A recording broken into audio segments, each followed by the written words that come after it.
मुख्यमंत्र्यांच्या दिल्लीमध्ये अनेक नेत्यांची भेटीगाठी, अमित शहा आणि जे.पी. नड्डा यांच्यासोबत मुख्यमंत्र्यांची खलबतं.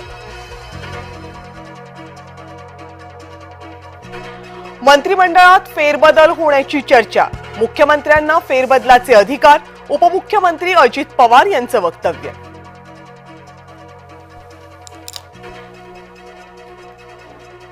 कृषी मंत्र्यांचा विषय मुख्यमंत्र्यांच्या कोर्टात, मुख्यमंत्र्यांची भेट घेऊन निर्णय जाहीर करणार, अजित पवारांचं वक्तव्य.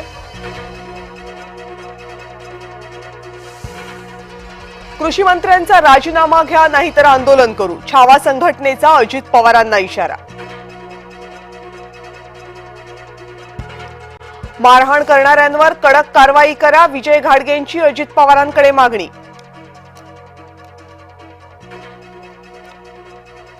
संभाजीनगरमध्ये प्रियकरानं प्रेयसीला दरीत ढकलून दिलं, 24 वर्षीय प्रेयसीचा करुण अंत. बुलढाण्यामध्ये पत्र मागायला गेलेल्या महिलेशी गैरवर्तन करणाऱ्याला शिवसैनिकांनी चोपलं. लोकल अपघातामध्ये 26,000 प्रवाशांचा मृत्यू, गेल्या 10 वर्षांमधली धक्कादायक आकडेवारी समोर. नाशिकच्या त्र्यंबकेश्वर मंदिरामध्ये गळती, सभामंडप, गाभारा आणि कळसातून पाणी झिरपते.